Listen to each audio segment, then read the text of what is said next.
Well, fantastic. Gosh, what a pleasure to be here today. A huge thank you to the Explorer.land team, who've been absolutely wonderful in pulling this stage together with such brilliant people presenting here. So inspired to meet and hear from you all today. So I'm here to present our project, Women Protecting Biodiverse Wildlife Corridors in Tanzania. This is me with said Burmese python around my neck when I was, 2 or 3 years old. So that really sparked my passion for nature, although I didn't realize it at the time. And really, for me, it's been all about the elephants. Elephants, especially the ones that we work with in Africa and the species around the world, they have an incredible capacity for intellect and emotion. It's really staggering. I had the pleasure to work with elephants in 2007 in southern Africa, where I was volunteering to monitor and track elephants in a private game reserve. And I went on to study journalism, and I was following what happened subsequently over the years. Between 2008 and 2015, there was a huge spike in the poaching epidemic for ivory from African elephants. And Tanzania was hit hardest. It was a country I'd traveled through and worked through earlier in that year. So by 2015, it had really reached its peak. Over 100,000 elephants had been killed in just a few short years. And this was really shook me to the core. I wanted to find out what was going on the ground and investigate what was contributing and why Tanzania was the most affected by this poaching epidemic. So I left my job in 2015, went back out to Tanzania to meet with local communities and visit some of these hotspots. And what I realized and found out was that there was this underfunded and lesser-known issue of human-elephant conflict, which back then really wasn't receiving the attention that it needed. And today, if we fast forward to 2022, it's overtaken poaching. It is now the greatest threat that's facing elephants and ecosystems. Because, of course, elephants are ecosystem engineers. When you take and remove elephants from those areas, ecosystems can collapse and disintegrate. And that has a huge knock-on effect to the thousands of millions of people that depend upon those ecosystem services.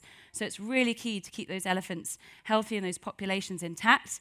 So I met with organizations that were well established on the ground, and I found out about some of these conflict hotspots, one of which was here up in the northern part of Tanzania, around the Ngorongoro crater, which is this huge bowl of biodiversity that supports 30,000 people and 40,000 wildlife. And around this caldera, which is an imploded volcano, is the Northern Highlands Forest Reserve. It's like a buffer zone for elephants to move around. And below that, as you saw on the flyover, is a mosaic of farmland. And there's this tiny elephant corridor that connects around 1,000 elephants from the crater down to Lake Manyara below.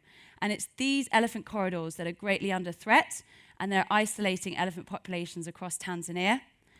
So we got to work, built relationships with these communities around the forest highlands, and we mapped, we tracked elephant movements, I learned a lot, and listened and learned a lot from these farmers and some of our community partners on the ground, who have all of this historic knowledge and the changes that have happened around the environment for many years.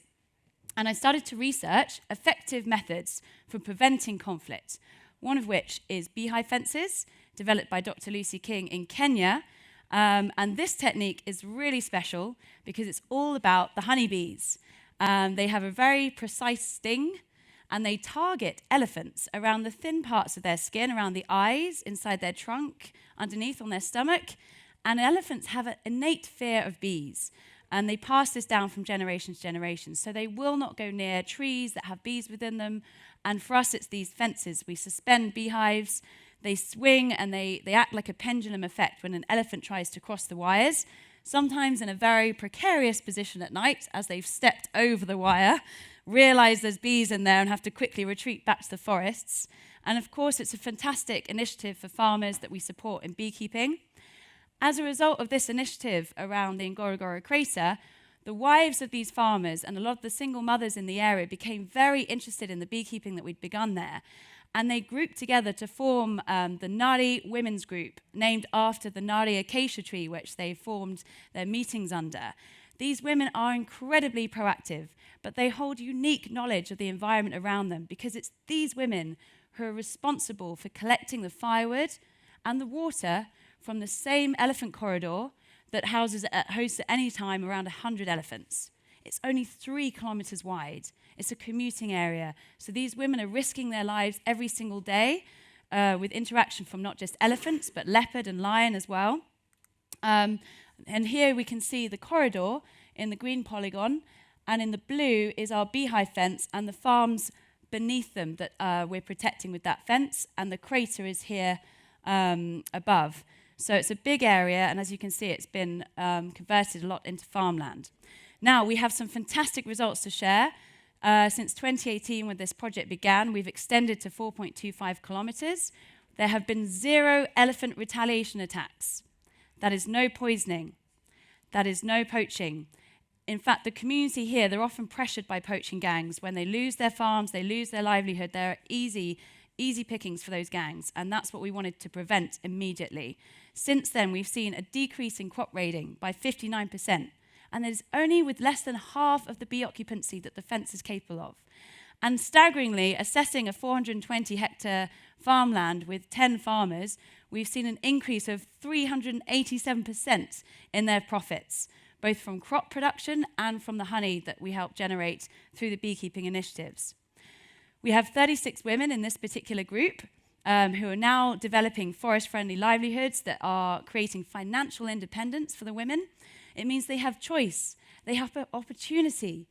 We can spend money on other things. We can find alternatives to firewood, such as biogas. And we've installed 10 kits as a demonstration for renewable energy sources from tapping methane from cow dung. These women have far overtaken the farmers, I have to say, in a few short months. And these bees are aggressive. They are incredibly brave, these women. I've been chased for about 1 kilometer from this fence without a bee suit on. So I haven't returned in the daytime since. And in the corridor, we have a monitoring system since we began to assess the biodiversity, the health of the corridor with our indicator species, such as leopard. We've seen lion return, an increase in elephant, serval cats, genets, and a resident pair of porcupines. Because from little to large, every animal counts in our assessment of biodiversity health in the corridor. But the challenges are huge. This is one area of Tanzania. You can fit about 23 Switzerlands in Tanzania. It's a huge, vast country, but it has a unique opportunity to recover its forest. It's unfenced. There's no private game reserves. They're unfenced areas. Elephants need connectivity. They need it for genetic diversity. They need to find food and water sources to stabilize these ecosystems. And the biodiversity is best protected when those who are most dependent on those services are empowered with their protection of those ecosystems. But conflict is intensifying, more habitat is being converted, but farms are less productive. So we need to look at soil health. We need to look at crop diversification, supporting farmers with knowledge and innovative farming techniques which just don't trickle down from the top down to these remote communities. And beekeeping, this is a huge opportunity in Tanzania.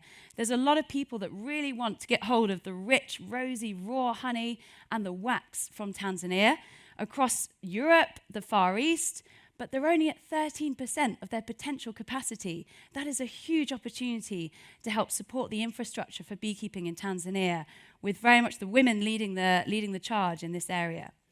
So here with our Nari group of women, led by Mama Ima here, and we can see Mama Delfina and the other members. They really are the trailblazers here in the northern part of Tanzania. We're looking to the future of women-led coexistence and ecosystem recovery, but we need to enhance their access to the beekeeping markets.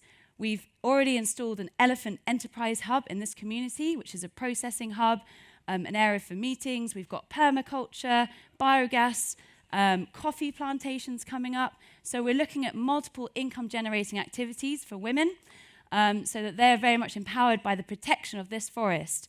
Because if you protect the forest, you have a greater yield of honey and wax, because those bees are busy in that forest, boosting the biodiversity and crop pollination as well.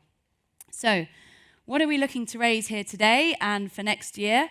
We're looking to raise $1.2 million for our project beginning in 2023. It's a 6-year project to scale across Tanzania. This is a highly replicable model.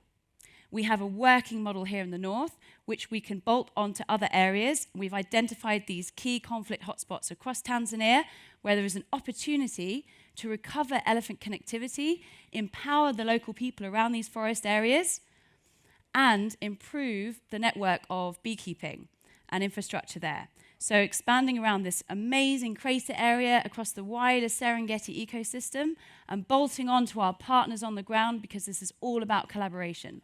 It's much more efficient when we work together. So we have biodiversity credits, a model that we're developing for biomass that's been restored as a result of reducing tree felling in these corridor areas, as well as carbon positive crop, a premium price for crops which keep carbon in the soil where it belongs and help improve those other crop areas.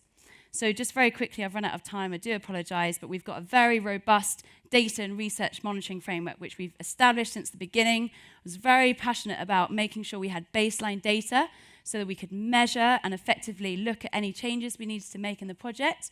Community surveys, soil analysis, monitoring, we've digitised this as well onto a platform. And crucially, this is shared with the local people, with the community members. They tell us the stories, their stories are backed up by the data. That is incredibly powerful. And that is how perceptions are changed, both towards elephants, but towards the adoption of forest-friendly livelihoods. Finally, a big thank you. I really would love to welcome you all to Tanzania. Please come out and see these projects firsthand. Please get involved in any way you can. We'd love to have you on board. And a last message from our women's group here. Let's go together. Thank you so much.